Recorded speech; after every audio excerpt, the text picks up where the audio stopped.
Assalamualaikum warahmatullahi wabarakatuh. Waalaikumsalam Warahmatullahi wabarakatuh. Alhamdulillahirabbil alamin. Puji syukur kehadirat Allah Subhanahu wa taala yang telah melimpahkan taufik serta hidayahnya kepada kita semua sehingga kita dapat berkumpul di ruang ini, yaitu acara Praktik Baik Diseminasi Budaya Positif. Salawat serta salam senantiasa kita haturkan kepada Nabi kita, Nabi besar Abu Muhammad Sallallahu Alaihi Wasallam yang senantiasa kita nantikan syafaatnya di yaumul kiamat kelak. Yang terhormati Ibu Kepala SMA Negeri 1 Adas Lintang, yang kami hormati Bapak Ibu guru beserta karyawan SMA Negeri 1 Adas Lintang. Pada kesempatan kali ini kami bertiga akan mendiseminasi budaya positif kepada teman-teman semua. Adapun rangkaian acaranya yaitu pembicara pertama oleh Bu Rini Latifosari SPD, dilanjutkan dengan pembicara kedua yang Rafiati SE, dan pembicara ketiga Bapak Isa Pandu Setianto SPD.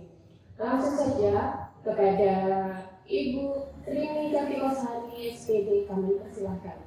Terima kasih atas waktu yang diberikan. Langsung saja Bapak Ibu, saya akan menyampaikan materi tentang disiplin positif dan teori motivasi, hukuman, dan penghargaan dan restitusi.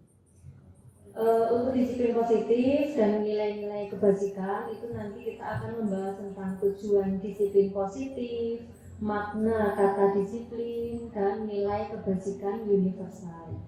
Kemudian untuk teori motivasi, hukuman, dan penghargaan serta restitusi, kita akan membahas tentang hukuman, penghargaan, konsekuensi, dan restitusi. Nah, tujuan disiplin positif yang pertama yaitu menanamkan motivasi untuk menjadi orang yang mereka inginkan dan menghargai diri sendiri dengan nilai-nilai yang mereka percaya. Mereka yang kami maksud itu adalah murid atau siswa. Kemudian yang kedua, akan tetap berperilaku baik dan berlandaskan nilai-nilai kebajikan karena mereka ingin menjadi orang yang menjunjung tinggi nilai yang mereka hargai untuk mencapai tujuan.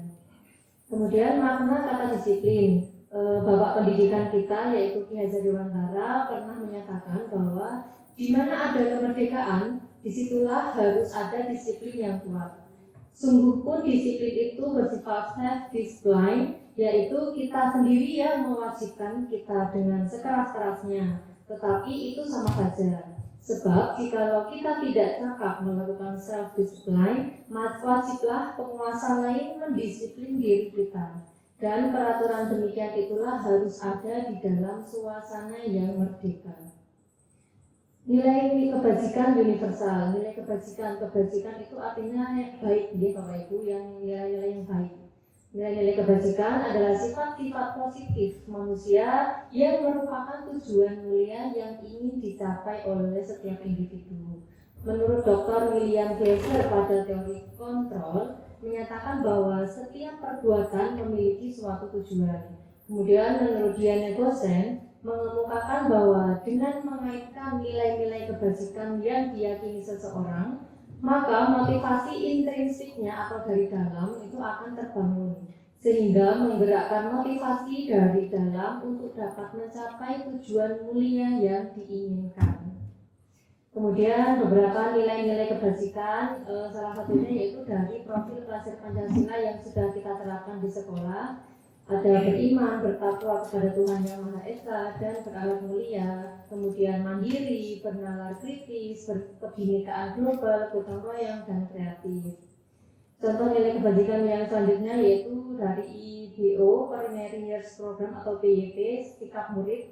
Ada toleransi, rasa hormat, integritas, mandiri, menghargai, antusias, empati, keingintahuan, kreativitas, kerjasama, percaya diri, dan komitmen.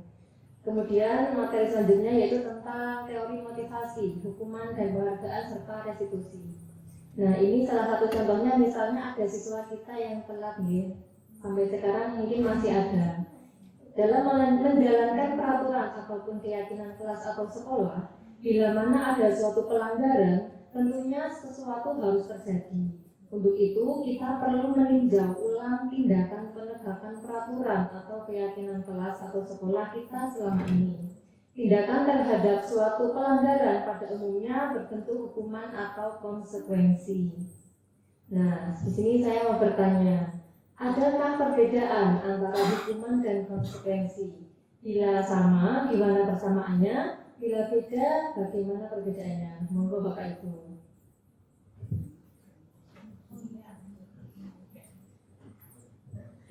Oke, silakan Bu Eva.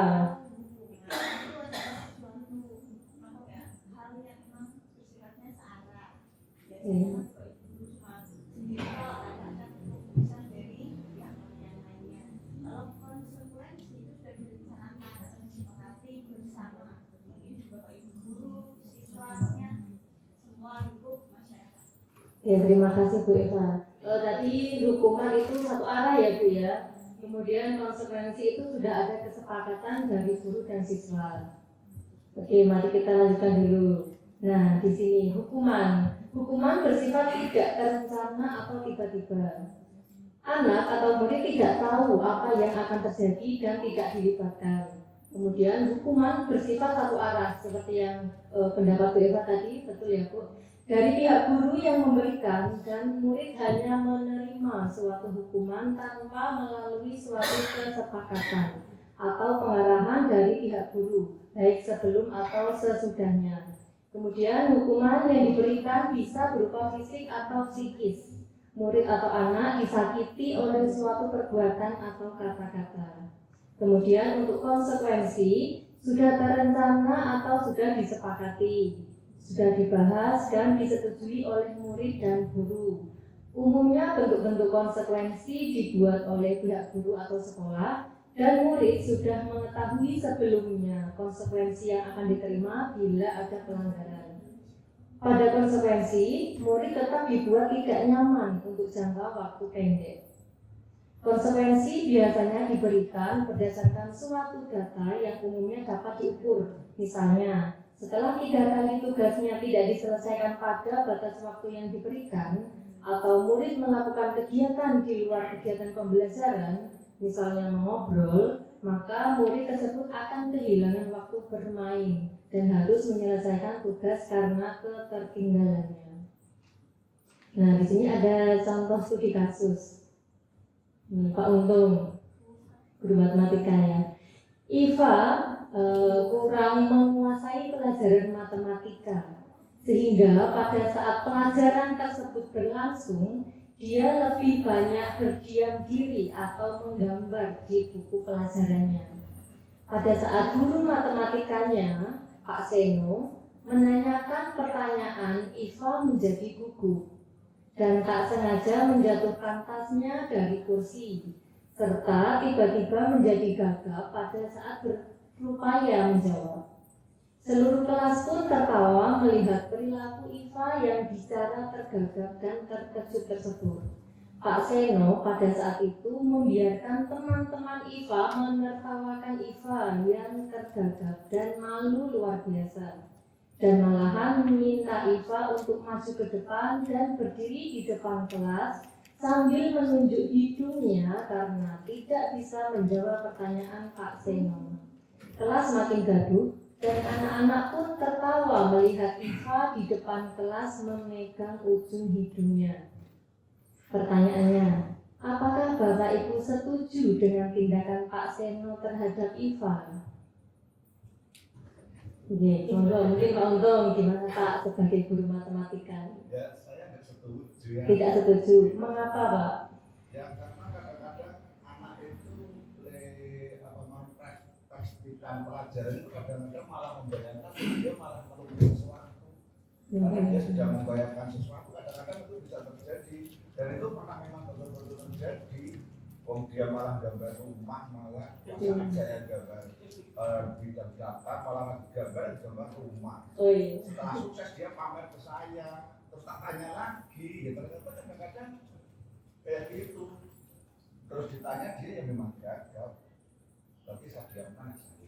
Ya, didiamkan ya, tidak diberi hukuman ya Pak ya. Oke, boleh.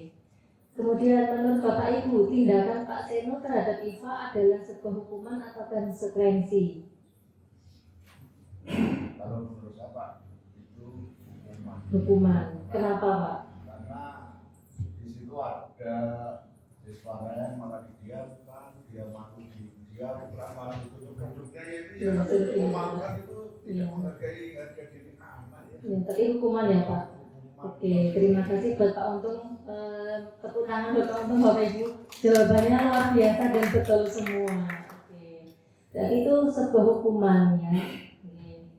Nah ini, saya tidak setuju dengan tindakan Pak Seno karena tindakan tersebut bisa membuat trauma. Betul seperti yang Pak Untung katakan tadi. Ya, trauma yang dialami oleh Iva bisa dia ingat selamanya nantinya, sehingga bisa membuat Iva semakin tidak percaya diri. Tindakan tersebut tidak membantu Iva memahami pelajaran matematika. Sebaliknya, itu hanya mempermalukan dan membuatnya semakin takut terhadap pelajaran tersebut. Sebagai pendidik, penting untuk menunjukkan profesionalisme dan memberikan dukungan kepada semua murid, ya terutama yang mengalami kesulitan. Kemudian yang kedua, tindakan Pak Seno terhadap Iva adalah sebuah hukuman, benar sekali kata Pak Untung tadi, namun tidak mencerminkan sebuah budaya positif di kelas. Mempermalukan murid di depan kelas dapat merusak kepercayaan diri mereka. Iva mungkin akan merasa lebih cemas dan kurang percaya diri dalam pelajaran matematika di masa depan. Jadi benar Pak Untung, jadi itu hukuman nanti bisa membuat anak trauma. Saya lanjutkan. Nah ini materi selanjutnya yaitu dihukum oleh penghargaan. Agar penghargaan yang kita berikan kepada anak itu juga artinya sebuah hukuman juga bisa Pak. Saat kita berulang kali menjanjikan hadiah kepada anak-anak agar berperilaku bertanggung jawab, atau kepada seorang murid agar mempelajari sesuatu yang baru, atau kepada seorang karyawan agar melakukan pekerjaan yang berkualitas, kita sedang berasumsi mereka tidak dapat melakukannya atau mereka tidak akan memilih untuk melakukannya. Dari Al-Fiqh. Nah ini beberapa pengaruhnya ya, memberikan penghargaan itu bisa jadi artinya adalah juga hukuman. Pengaruh jangka pendek dan jangka panjang. Jika kita menggunakan penghargaan lagi dan lagi, maka orang tersebut akan bergantung pada penghargaan yang diberikan, serta kehilangan motivasi dari dalam.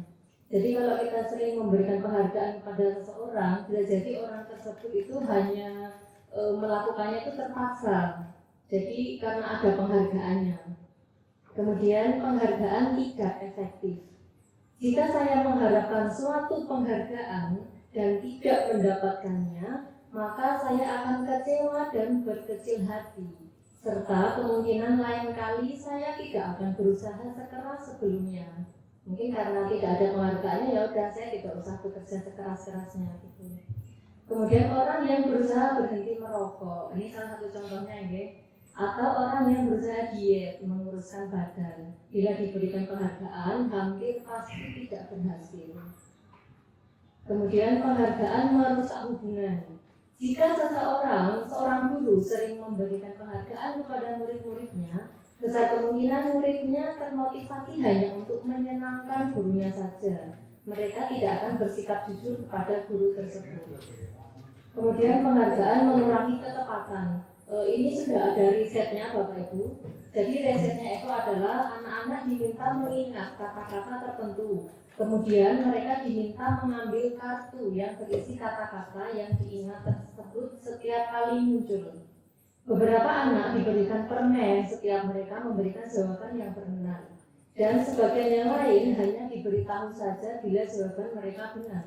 Nah, hasil dari riset tersebut adalah anak-anak yang mendapatkan permen jawabannya banyak yang tidak tepat dibandingkan dengan anak-anak yang hanya diberitahu jawabannya benar. Jadi itu penghargaan itu bisa mengurangi ketepatan.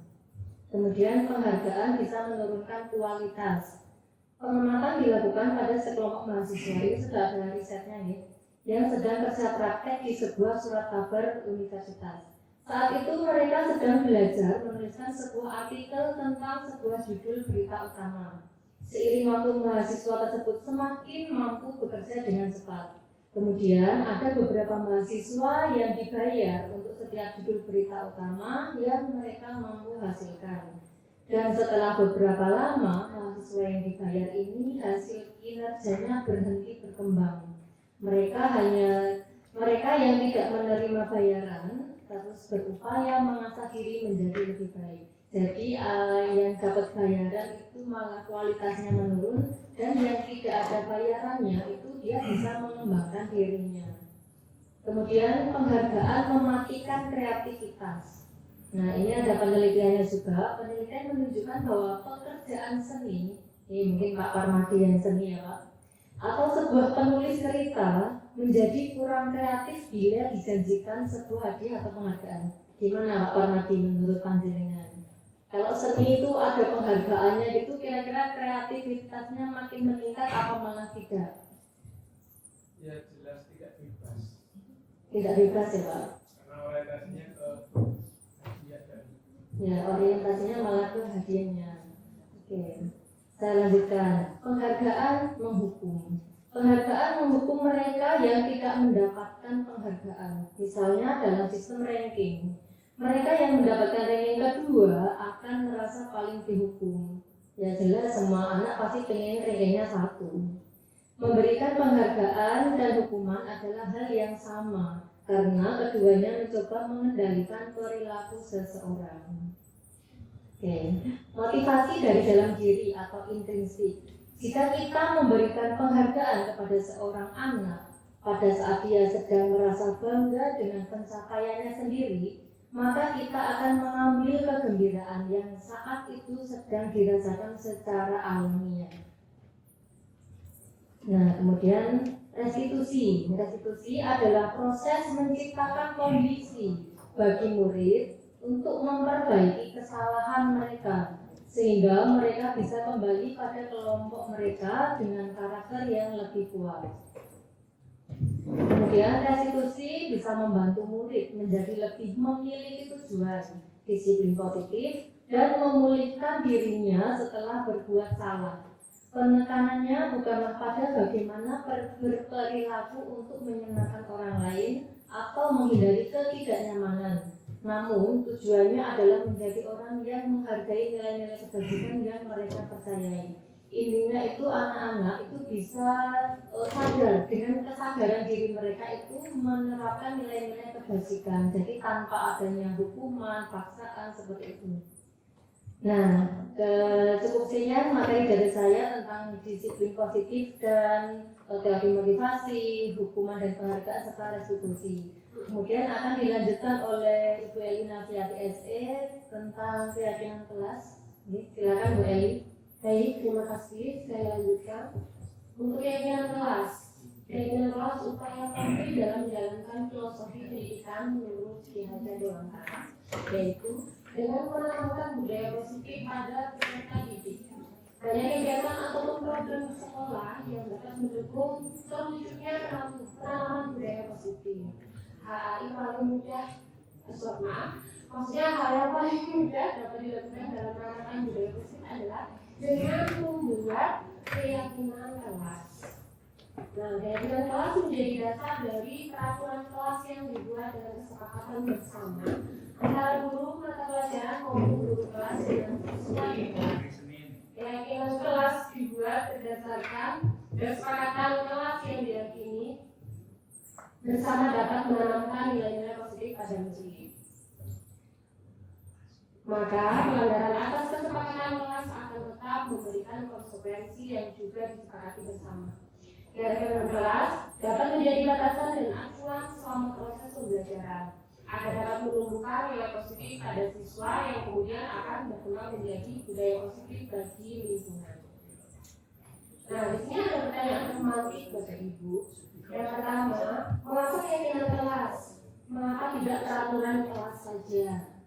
Nah, yang kedua,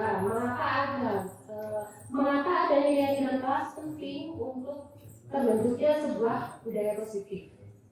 Pertanyaan yang sering muncul ketiga, bagaimana mewujudkan sebuah keyakinan kelas yang efektif? Nah, di sini jawaban pertanyaan-pertanyaannya adalah ada kalimat 3 pertanyaan formatif tersebut sebenarnya sering muncul. Ya, terutama pada saat kita akan menerapkannya justru anak-anak justru bertanya juga. Kenapa sih harus keyakinan kelas? Nah, coba Bapak Ibu guru jawab dulu. Mungkin yang pertama, kenapa kita memiliki peraturan tentang penggunaan helm pada saat mengendarai kendaraan roda 2 atau motor? Nah, kemungkinan jawaban Bapak Ibu juga tentang keselamatan gitu. Yang kedua, mengapa kita memiliki peraturan tentang penggunaan masker dan mencuci tangan setiap saat? Kemungkinan jawabannya adalah untuk kesehatan atau keselamatan. Nah, nilai-nilai keselamatan atau kesehatan inilah yang kita sebut sebagai suatu keyakinan Bapak Ibu, yaitu nilai-nilai kebajikan universal yang disepakati secara tersirat dan tersurat, lepas dari latar belakang suku, negara, bahasa maupun agama. Seseorang akan lebih tergerak dan bersemangat untuk menjalankan keyakinannya daripada hanya sekedar mengikuti serangkaian peraturan tertulis tanpa makna. Murid-murid pun demikian. Mereka perlu mendengarkan dan memahami arti sesungguhnya tentang peraturan-peraturan yang diberikan. Apa nilai-nilai kebajikan di balik peraturan tersebut, apa tujuan utamanya, dan menjadi tidak tertarik atau takut sehingga hanya sekedar mengikuti serangkaian peraturan-peraturan yang mengatur mereka tanpa memahami tujuan mulianya. Nah, tujuan dibuatnya keyakinan kelas adalah untuk menumbuhkan nilai positif yang kemudian akan menjadi budaya positif bagi siswa. Selain itu, keyakinan kelas ini dapat dijadikan sebagai acuan dalam penilaian sikap. Keyakinan kelas juga akan membuat proses pembelajaran menjadi lebih kondusif dan maksimal. Bagaimana pembentukan keyakinan kelas? Yang pertama, keyakinan kelas bersifat lebih abstrak daripada peraturan yang lebih rinci dan konkret. Keyakinan kelas berupa pernyataan-pernyataan universal. Pernyataan keyakinan kelas senantiasa dibuat dalam bentuk positif. Keyakinan kelas sebenarnya tidak terlalu banyak sehingga mudah diingat dan dipahami oleh semua warga kelas. Keyakinan kelas sebagai sesuatu yang dapat diterapkan di lingkungan tersebut. Semua warga kelas sebenarnya ikut berkontribusi dalam pembuatan keyakinan kelas lewat kegiatan surat pendapat atau brainstorming. Kemudian bersedia meninjau kembali keyakinan kelas dari waktu ke waktu. Untuk selanjutnya, prosedur pembentukan keyakinan kelas. Jadi, untuk mempersilahkan warga sekolah atau murid-murid di sekolah atau kelas untuk bercurah pendapat tentang peraturan yang perlu disepakati di sekolah atau kelas. Yang kedua, mencatat semua masukan-masukan para murid atau warga sekolah di papan tulis atau di kertas besar, di mana semua anggota kelas atau warga sekolah bisa melihat hasil curah pendapat. Yang ketiga, susunlah keyakinan kelas sesuai prosedur pembentukan keyakinan sekolah atau kelas. Gantilah kalimat-kalimat dalam bentuk negatif menjadi positif. Contohnya adalah kalimat negatif yang pertama, jangan berlari di kelas atau koridor. Berubah menjadi kalimat positif menjadi berjalanlah di kelas atau koridor. Selanjutnya, untuk prosedur pembentukan keyakinan kelas. Yang pertama, ini kembali daftar surat pendapat yang tadi sudah dilakukan brainstorming bersama. Yang kedua, tinjau ulang keyakinan sekolah atau kelas secara bersama-sama. Jadi seharusnya setelah beberapa peraturan telah disatukan menjadi beberapa keyakinan, maka sebuah butir pernyataan keyakinan akan berkurang. Yang ketiga, setelah keyakinan sekolah atau kelas selesai dibuat, maka semua warga kelas dipersilakan meninjau ulang dan mewujudkannya.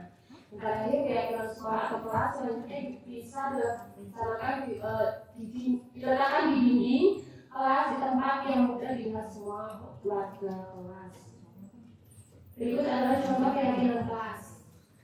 Contoh yang saya tampilkan ini adalah keyakinan kelas 1, 5, dan kelas 7. Di sini ada perbedaan kalimatnya ya, karena memang sesuai dengan usianya. Nah, agar semua warga kelas dapat memahami setiap pernyataan yang telah tercantum dalam keyakinan kelas, maka selama seminggu di awal tahun ajaran baru dapat didedikasikan untuk pendalaman setiap keyakinan dengan berbagai kegiatan. Selain keyakinan kelas juga ada kebutuhan dasar manusia. Jadi seluruh tindakan manusia memiliki tujuan tertentu. Ketika kita mendapatkan apa yang kita inginkan, sebetulnya saat itu kita sedang memenuhi suatu atau lebih dari satu kebutuhan dasar kita. Adapun kebutuhan dasar manusia ada 5. Yang pertama, kebutuhan bertahan hidup atau survival. In English, okay. I'm sorry. Yang kedua, kasih sayang dan rasa diterima. Love atau bahagia. Ya, love and belonging. Yang ketiga, kebebasan atau freedom. Yang keempat, kesenangan atau fun. Yang kelima, penguasaan atau power. Nah, untuk kebutuhan bertahan hidup, ini merupakan kebutuhan yang bersifat fisiologis untuk bertahan hidup, misalnya kesehatan, rumah, dan makanan. Kebutuhan biologis sebagai bagian dari proses reproduksi termasuk kebutuhan untuk tetap bertahan hidup. Komponen psikologis pada kebutuhan ini meliputi kebutuhan akan perasaan aman. Untuk yang kedua, kasih sayang dan rasa diterima. Jadi kebutuhan ini juga merupakan kebutuhan psikologis. Kebutuhan untuk disayangi dan diterima meliputi kebutuhan akan hubungan dan koneksi sosial. Kebutuhan untuk memberi dan menerima kasih sayang, dan kebutuhan untuk merasa menjadi bagian dari suatu kelompok. Kebutuhan ini juga meliputi keinginan untuk tetap terhubung dengan orang lain, seperti teman, keluarga, pasangan hidup, teman kerja, binatang peliharaan, dan kelompok di mana kita tergabung.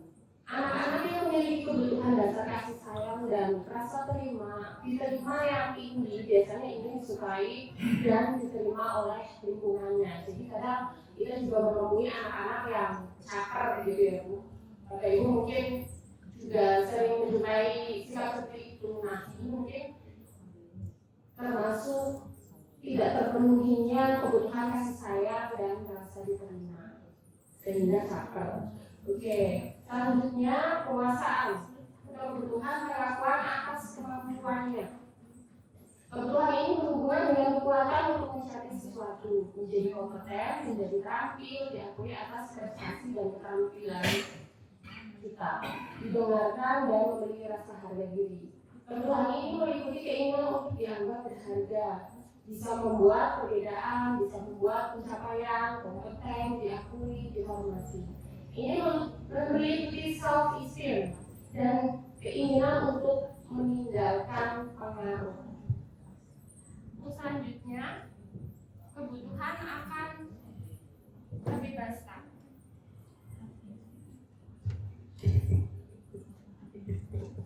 Kebutuhan akan kemandirian, otonomi, memiliki pilihan dan mampu mengendalikan arah hidup seseorang. Anak-anak dengan kebutuhan kebebasan yang tinggi menginginkan pilihan. Mereka perlu banyak bergerak, suka mencoba-coba, tidak terlalu terpengaruh orang lain, dan sering mencoba hal baru dan menarik. Kebutuhan yang kelima, kesenangan atau kebutuhan untuk merasa senang. Kebutuhan untuk mencari kesenangan, bermain, dan tertawa. Bayangkan, hidup tanpa kenikmatan apapun tetap menyedihkan ya Bapak Ibu. Tidak merasakan bahagia, senang.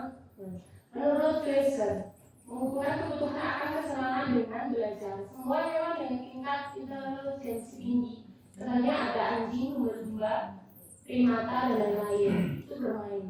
Saat mereka bermain, mereka mempelajari keterampilan hidup yang penting. Manusia tidak berbeda. Anak-anak dengan kebutuhan dasar kesenangan yang tinggi biasanya ingin menikmati apa yang dilakukan. Masih suka bermain-main, misalkan untuk anak-anak. Oke.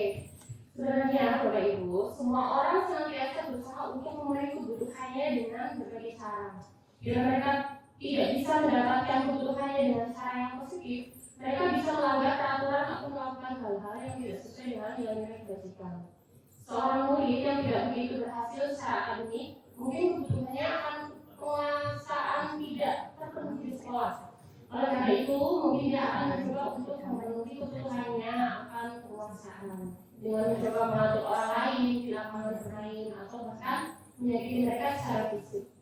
Sebagai guru, kita dapat melibatkannya dalam kegiatan yang memberi peluang murid tersebut membuat pencapaian yang berarti. Seorang yang tidak merasa diterima oleh teman-temannya, kebutuhannya akan kasih sayang dan rasa diterima tidak terpenuhi. Oleh karena itu, dia mungkin akan memiliki suatu teman yang memisahkan diri yang lain. Dan sebagai guru, kita bisa membangun hubungan yang bisa membangun kepercayaan dan keintiman dengan anak tersebut. Nah, konsep 5 kebutuhan dasar manusia tidak hanya berlaku bagi anak-anak dan murid-murid Bapak Ibu, namun juga bagi manusia dewasa. Dalam setting sekolah adalah para tenaga pendidik dan kependidikan. Lihatlah para murid sekitar, coba kita saling melihat, saling menilai. Dapatkah Anda memprediksi kira-kira guru mana yang memiliki kebutuhan dasar yang tinggi akan kemaksaan, kebebasan, kesenangan, atau kasih sayang dan rasa diterima? Nah, kebutuhan dasar mana yang sedang berusaha dipenuhi oleh guru ketika mereka melakukan sebuah tindakan tertentu? Kalau begitu, apa yang dapat dilakukan oleh seorang pemimpin sekolah berdasarkan konsep 5 kebutuhan dasar ini dalam rangka mewujudkan lingkungan dan budaya sekolah yang positif? Oke, menurut Besok, menyatakan bahwa kapasitas untuk berubah ada di dalam diri kita. Jika kita dapat mengidentifikasi kebutuhan apa yang mendorong perilaku kita, maka perubahan perilaku positif dapat dimulai dengan mencari solusi untuk memenuhi kebutuhan tertentu dengan cara yang positif. Demikian dari saya. Selanjutnya akan disampaikan oleh Bapak Isa Pandu Sedian SGD Kepadanya. Silakan.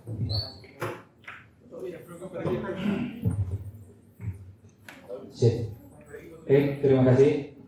Lanjut ke materi siang ketiga. Sebelumnya yaitu materi tentang disiplin positif, yang kedua verifikasi, selanjutnya keyakinan kelas, yang keempat kebutuhan dasar manusia. Selanjutnya sekarang materi yang kelima yaitu 5 posisi kontrol. Lanjut.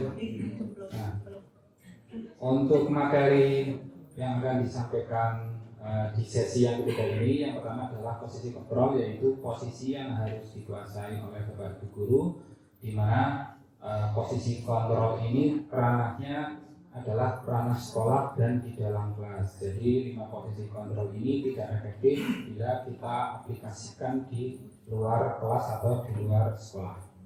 Baik, yang pertama itu ada posisi penghukum, selanjutnya posisi pembuat merasa bersalah, yang ketiga posisi teman, yang keempat posisi pemantau, yang kelima adalah posisi manajer. Dari kalimatnya saja Bapak Ibu guru pasti sudah paham kira-kira bentuk komunikasi untuk mengontrol murid kita itu seperti apa. Penjelasannya sebagai berikut. Lanjut. Yang pertama, posisi penghukum. Posisi penghukum ini biasanya menggunakan hukuman fisik maupun hukuman verbal. Mungkin di sebelah kanannya itu yang di garis merah, di situ ada contoh kalimatnya. Misal ada anak yang melakukan pelanggaran, kita ngomeni seperti itu bahasa. Bentar, oke. Murid kita marahi.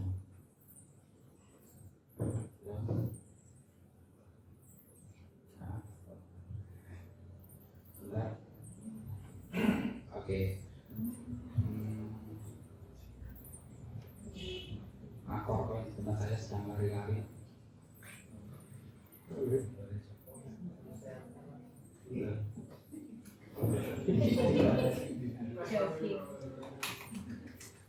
Mohon bersabar lari-lari.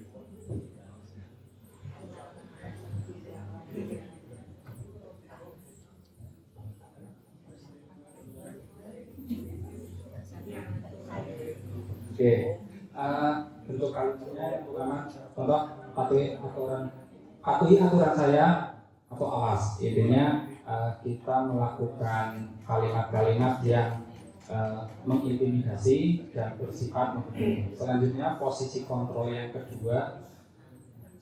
Oke. Posisi kontrol yang kedua adalah posisi pembuat merasa bersalah. Jadi Bapak Ibu guru dalam mengontrol siswa di dalam kelas itu menggunakan kata-kata yang Bapak sangat kecewa sekali dengan kamu, membuat mental siswa merasa bersalah agar guru itu bisa melakukan kontrol terhadap siswa tersebut. Selanjutnya kontrol dengan pendekatan posisi teman. Ini contoh kalimatnya adalah, ayo ingat tidak bantuan Bapak selama ini. Jadi pendekatan posisi teman itu menggunakan pendekatan kita itu akrab sekali dengan siswa. Itu pendekatan yang ketiga. Selanjutnya pendekatan yang keempat adalah posisi pemantau. Pemantau ini lebih kaku, berbicaranya data.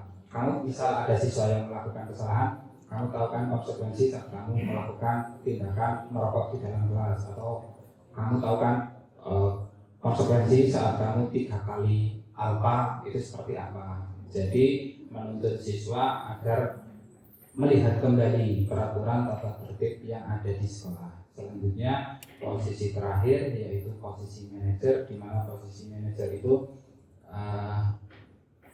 untuk beberapa kasus ideal dan untuk beberapa kasus tidak ideal. Nanti akan kami sampaikan. Yaitu posisi manajer adalah posisi ideal yang harus dimiliki oleh seorang guru dalam mengontrol kondisi kelas, yaitu dengan cara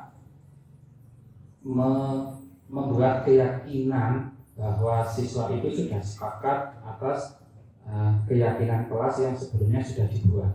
Dengan siswa paham dan meyakini keyakinan kelas yang sudah dibuat sebelumnya, diharapkan guru di dalam kelas itu hanya berfungsi sebagai manajer. Anak itu sudah tidak takut akan hukuman, sudah tidak takut akan konsekuensi, tapi sudah dengan sadar bahwa ya saya menaati peraturan tata tertib sekolah ini karena saya memang ingin melakukan ini dengan sadar, seperti itu.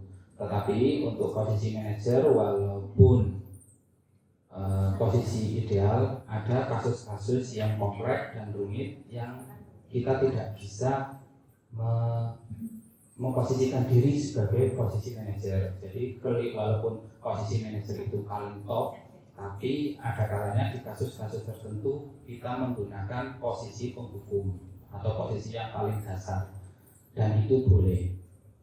Selanjutnya, misal ada pertanyaan lanjutan, Pak, apakah semua kasus itu harus diselesaikan dengan pendekatan 5 posisi itu? Jawabannya tidak. Kalau memang sudah terlalu sulit, maka kasus yang rumit itu dikembalikan ke tata tertib yang berlaku. Itu seperti itu. Selanjutnya, next. Dalam posisi manajer ada salah satu pendekatan yang efektif untuk dilakukan, yaitu bernama segitiga restitusi. Segitiga restitusi adalah bentuk pendekatan komunikasi di mana kita melakukan 3 tahapan dalam menghadapi siswa yang bermasalah.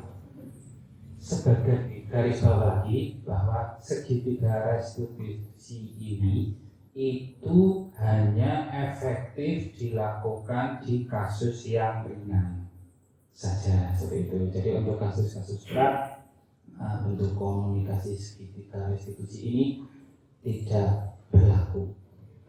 Contohnya seperti apa? Lanjut.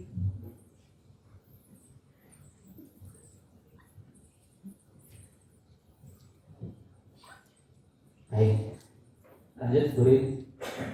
Nah, ini yang pertama, tahapan segitiga restitusi yang pertama yaitu menstabilkan identitas. Tahapan menstabilkan identitas, bentuk kalimatnya seperti itu. Dari bentuk kalimatnya Bapak Ibu pasti sudah preso bahwa kalimat ini kadang efektif, kadang tidak, tergantung masalah apa yang sedang kita handle terhadap siswa kita. Misal untuk pertama, berbuat salah itu tidak apa-apa. Ini adalah kalimat yang dilontarkan guru kepada siswa, dan ini tentu saja sangat tidak efektif. Misal kita mempunyai siswa yang mungkin dalam tanda kutip hamil di luar nikah, tentu saja tidak efektif. Untuk berbuat salah itu tidak apa-apa itu.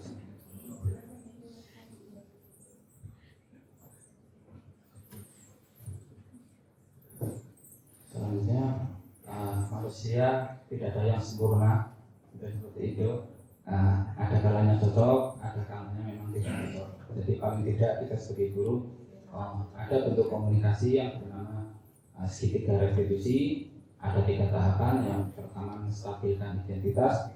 Bentuk kalimatnya seperti itu, yaitu tujuannya adalah membuat siswa mendapatkan penguatan. Oh, ternyata berbuat salah tidak apa-apa. Tetapi sekali lagi ini untuk kasus-kasus yang ringan dan hanya terjadi di dalam kelas, tidak diperuntukkan untuk kejadian di luar kelas atau di luar sekolah. Seperti itu. Kemarin saat penyampaian materi di forum komunikasi CDB itu muncul pertanyaan seperti itu. Jadi, Pak, ini bisa tidak diaplikasikan di rumah tangga? Jawabannya tidak sama sekali. Contoh, ngasih contoh, si suami itu berselingkuh, maka si istri berbuat salah itu tidak apa-apa, Pak. Tidak seperti itu, maka tidak berlaku.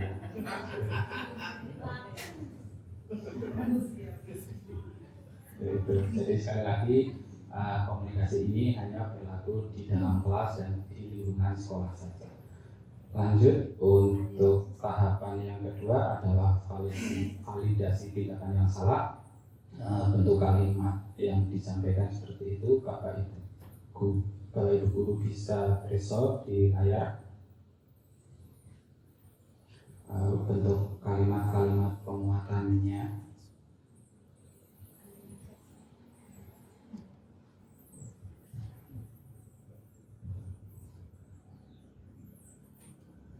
Baik, untuk tahap terakhir untuk komunikasi segitiga restitusi adalah menanyakan keyakinan. Setelah kita giring, setelah siswa mendapatkan penguatan, kita giring perbuatan yang dia lakukan itu salah atau benar. Selanjutnya tahap terakhir adalah menanyakan keyakinan, baik atau benar. Selanjutnya, kira-kira setelah ini apa yang akan kamu lakukan? Intinya seperti itu. Kita yakin kita semua sudah melakukan tahapan-tahapan ini setiap harinya. Tapi mungkin kita belum tahu, oh ternyata apa yang saya lakukan ini adalah segitiga restitusi. Itu. Jadi ini hanya penguatan saja kepada kita semua sebagai pendidik, bahwa ada jenis-jenis 5 posisi kontrol sebagai peran kita sebagai guru menghandle siswa di dalam kelas. Juga bentuk komunikasi segitiga restitusi untuk kasus-kasus ringan yang terjadi di kelas yang kita ampu. Sekian cukup presentasi untuk materi 5 posisi kontrol dan segitiga restitusi. Untuk selanjutnya 15 menit terakhir kita gunakan untuk sesi tanya jawab. Monggo. Pak Fatur, monggo. Tadi mengacungkan tangan. Ya, kita tampung dulu.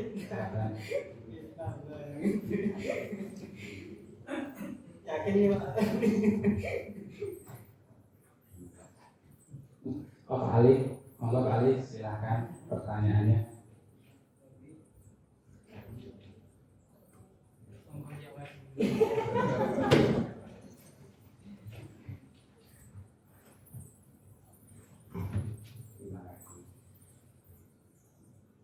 Pak Pak Nadi, silakan. Untuk materi bisa dibersami di grup Semanwa, itu sudah kita share, bisa dilihat slide yang ada di depan itu.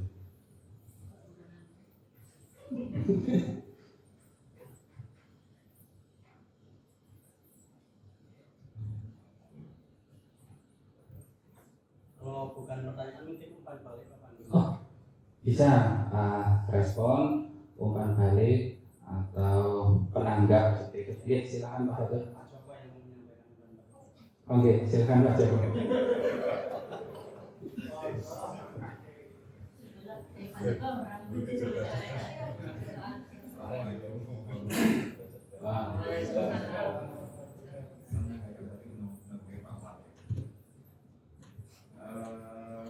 Bapak tadi ingin tanya, kalau biasanya kuasa kita sudah beberapa kali melakukan, kalau enggak 2 kali. Nah ini mungkin ada saran atau teknik tertentu untuk bagaimana kelas itu memproses pembukaan keyakinan kelas itu sehingga benar-benar itu meresap ke basis sesuatu motivasi untuk melaksanakan keyakinan mungkin. Oke, selanjutnya Bu Alia, monggo tadi mengajukan betul. Mulai baru. Langsung saja untuk keyakinan kelas akan disampaikan oleh Ibu Elena Bian.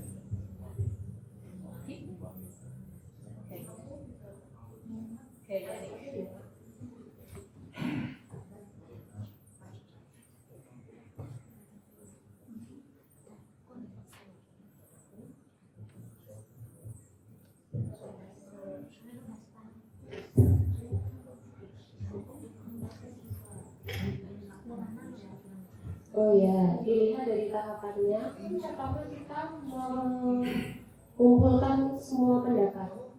Jadi proses ini diawali dengan Bapak Ibu wali kelas dengan seluruh siswa kelas untuk curah pendapat. Diawali dari situ, yang kemudian nanti didata dan bahasanya kemudian diubah menjadi bahasa positif. Setelah terbentuk kesepakatan kelas, nah kesepakatan kelas ini yang nantinya akan diyakini agar meresap mungkin di awal-awal sudah dibentuknya keyakinan kelas seperti yang saya sampaikan tadi Pak, bisa didedikasikan untuk pendalaman setiap keyakinan dengan berbagai kegiatan. Jadi nanti tidak minimal paham dulu dengan keyakinannya, kemudian benar-benar diyakini dan diterapkan. Seperti itu dapat didedikasikan untuk pendalaman setiap keyakinannya dengan berbagai kegiatan.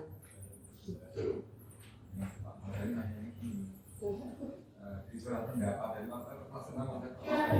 brainstorming.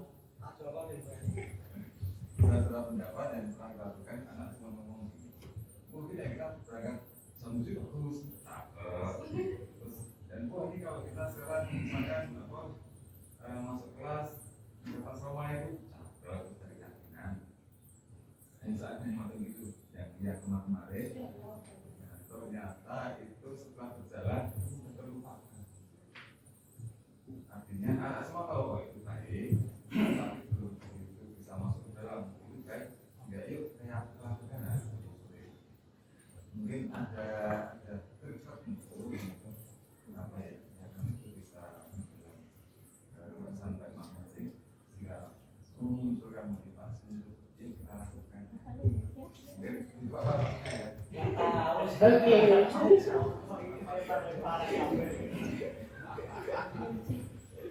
Oke ya, karena memang mungkin untuk keyakinan para siswa belum menyatu.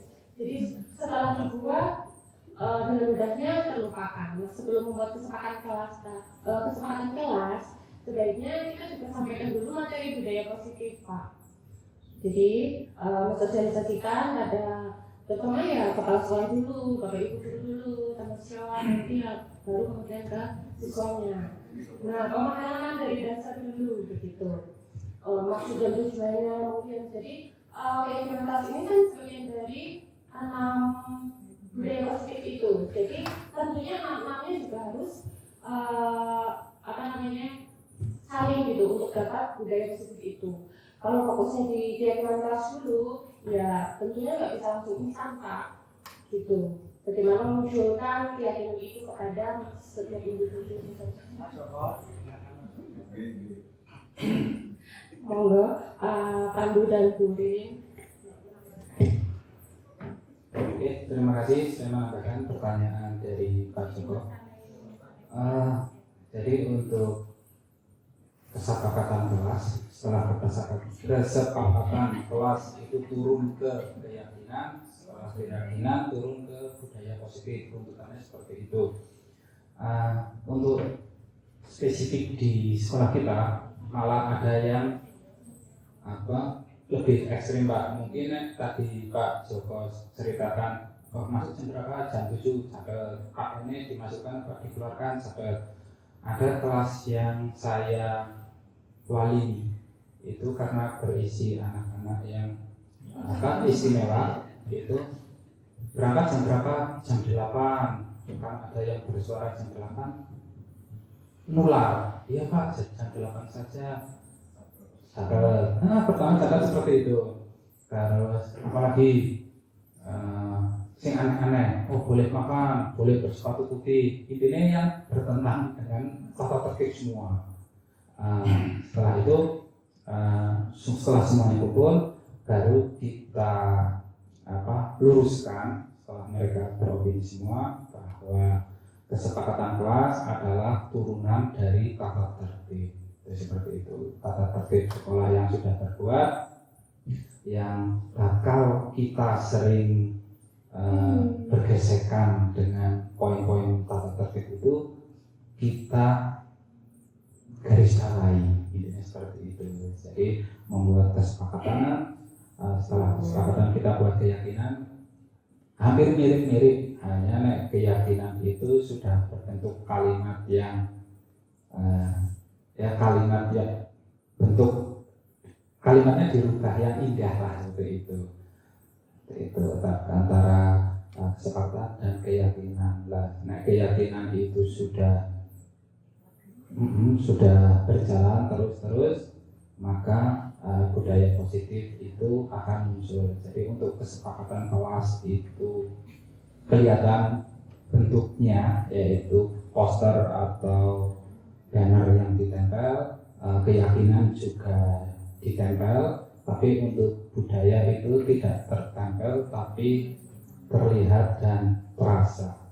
Seperti itu kan. Terima kasih. Bu Ririn.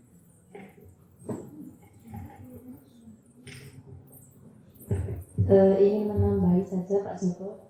Benar yang dikatakan Pak Pandu tadi, jadi keyakinan kelas itu dimulai dari peraturan dulu.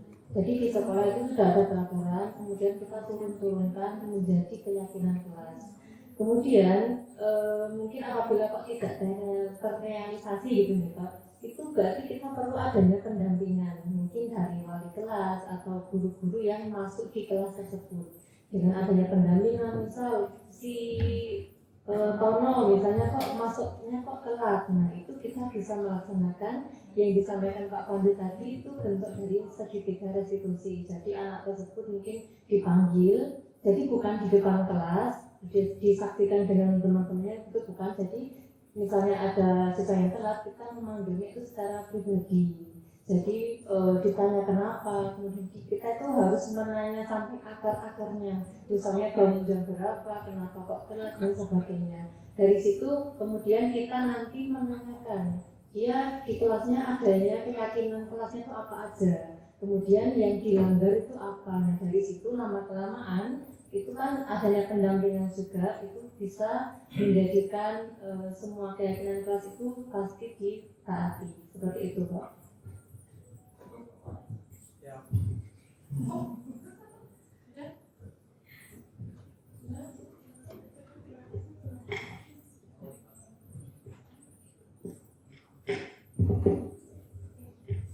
Terima kasih Bapak Ibu sekalian. Demikian penyampaian materi tentang budaya positif dari kami bertiga. Jika ada salah mohon maaf. Akhirul kalam, wabillahi taufiq wal hidayah. Wassalamualaikum warahmatullahi wabarakatuh. Waalaikumsalam.